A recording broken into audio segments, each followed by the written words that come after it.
Heat drop a Sunday night game against the Los Angeles Clippers, and if one thing is clear, the Heat just don't have enough to compete with the top teams in the NBA right now. Obviously, they beat the Sacramento Kings on Wednesday. That ended that 7-game losing streak, and then they followed up with a win against the Wizards on Friday. But when they got matched up against the elite team that the Los Angeles Clippers are, they just didn't really stand a chance. I have a lot of thoughts from this game and a potential trade target as we approach Thursday's NBA trade deadline. I am Nic Rohloff of the Heat Report. Make sure you subscribe to the channel because there is just about 5 or 6 days away from that deadline. So lock us in so you are up to date on all Miami Heat trade rumors. All right, the Heat failed to eclipse 100 points. Shocker against a good defensive team. Now, I will say this for today's game. The Heat actually played very well defensively, only holding the Clippers, who have been one of the best teams in the NBA over the past month and a half, and best offensive teams, to only 103 points. The problem is you only scored 95. Yes, I know Tyler Hero did not play due to migraines that he apparently had just before the game, so that's obviously going to hurt your offense. But, I mean, it was just poor shooting overall, and you can credit that a lot to the Clippers' defense, having Paul George, having Kawhi Leonard, Terrence Mann. They absolutely got in your grill, and Kawhi Leonard took over that third quarter. He was just absolutely dominant on both ends of the floor. Your leading scorer tonight was Jimmy Butler with 21 points, meaningless 21 if you will. But your starting backcourt of Rozier and Josh Richardson combined to shoot 2 of 13 from beyond the arc. That is not going to get the job done. And yes, you shot 8 of 29 from 3 as a team, and your 2 best shooters are Tyler Hero and Duncan Robinson. They both didn't play. So I know it's not going to be anything perfect for Miami, but it is at least concerning at the lack of three-point shooting. And this offense tonight looked a lot like the offense that occurred over the 7-game losing streak where you failed to put up 100 points in 5 out of 7 of those games. So there is a little bit of concern, in my opinion, of where you have to go and find a trade target potentially to fix this team. Literally, they cut to Pat Riley during the game, and he was taking a nap during the game. It was absolutely sickening to watch him sleeping while watching the Miami Heat. It was absolutely ridiculous. He's got to wake up and make a move. But the problem is that I don't know what move is really out there to make. You're really banking on Rozier and Hero carrying the load offensively when you talk about getting to the mid-range, getting into the three-point, taking people off the dribble, yet Tyler hasn't shown the ability to do that this season, and Rozier can't make a 3. He was shooting 25% from beyond the arc coming into this game, and he put up a stinker of 0 for 5, where all 5 shots had very meaningful implications, a couple down the stretch in that fourth quarter as you're trying to make a comeback, and he just couldn't get him to fall. His shot outside of 15 feet and in just has not been there, and it's really concerning. This was one of his better offensive games today. If you take away the three-point mark, I thought he did a good job in the pick and roll with Adebayo on pocket passes and on the mid-range shots, but he just can't find his stroke from deep, and you're going to really need Rozier to space the floor as you continue to progress here and try to win games to avoid the play-in and having to play either Milwaukee or Boston in all likelihood in the first round of the playoffs. If you're like me and believe the Heat do need to make a move to fortify this roster and upgrade it, let me know. Type Y if you think the Heat need to make a trade. Type N if you think they're going to just stand pat and ride with the roster they have. I will say this. I do think they stand pat. I don't know another move out there they're going to make outside of the buyout market. It really does feel like they're just going to try to get things rolling and not give away any future assets right now to fix this potential mess of a roster. If there was a move out there to be made, though, I like Dorian Finney-Smith from Brooklyn. Now, there is reports out there from the New York Post that they have declined 2 first-round picks that a team offered for DFS.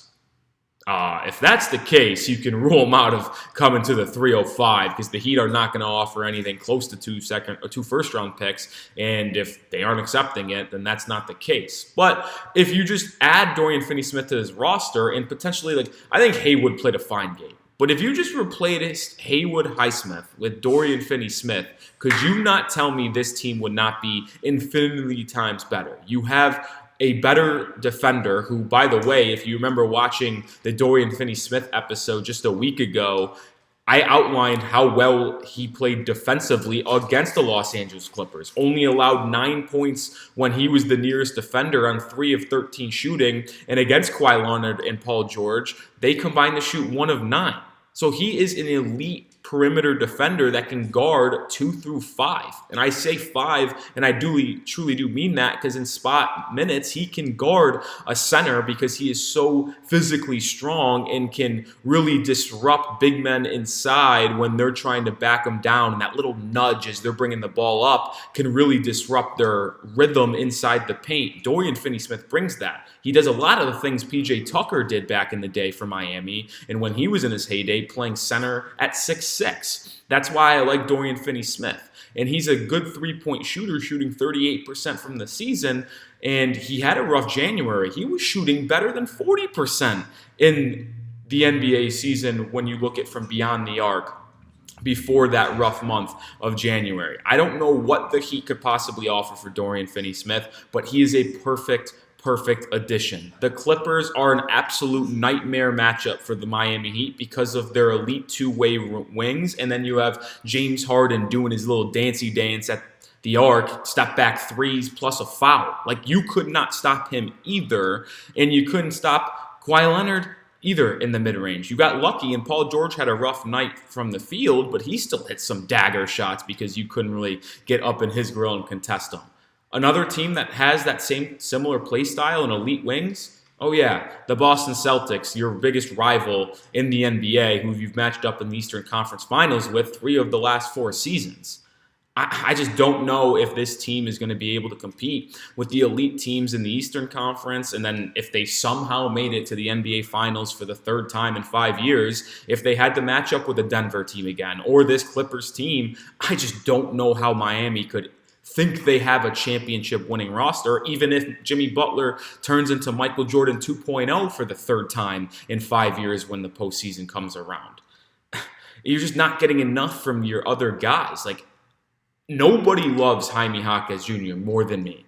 But I think we have to be critical of the young rook. I don't know if it's the groin injury still hindering him, if it's the rookie wall, because that does happen for guys that come into the league at a young age coming out of college.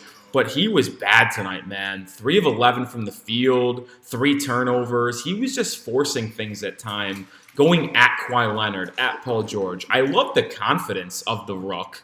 But you got to understand, you just aren't there with your offensive skill set to take those guys off the dribble. And he struggled with his finishing, too. He had some decent looks when he did take those guys off the dribble. I don't know if Kawhi and PG were in his sight and he just was thinking about their contest more than the shot, which caused him to overthink and miss. But he just could not finish tonight. And if he's not able to hit his shots from 8 feet and in to the basket, well, he's not the best jump shooter. He did knock down a 3, 1 for 3 for the game tonight, but Jaime just needed to take a deep breath almost and stop forcing things. That's kind of how I feel with his game right now. But I just think when you watch this game, there is one thing that comes abundantly clear, and that this roster cannot compete with the Celtics, the Nuggets, the Clippers in the NBA, where they ultimately have to compete with those teams to win an NBA title. Could they beat a team like Milwaukee in a 7-game series? I still think they can, because I'm not sold on that team, and I'm not sold on Doc Rivers getting them over the hump either after they fired Adrian Griffin. So I'm not worried about Milwaukee. The teams that I am concerned about are those teams that I mentioned that are atop of this league right now. I just don't know if you can compete with them with this current roster. But adding a two-way player that can give you a 3 for 7, a 3 for 6 night from beyond the arc, but also play lockdown defense on an opposing team's best wing, or even switch onto a guard in Eric Spoelstra's scheme. I just imagine, and I can just dream of a Dorian Finney-Smith, Jimmy Butler, Bam Adebayo front court where they work defensively hand in hand, just switching everything. Because you can switch all 3 of those guys, and instead of this drop coverage that Eric Spoelstra has tried to implement more and more of this season, well, you can go back to that switching defense, which helped you get to the NBA Finals 2 of the last 4 seasons.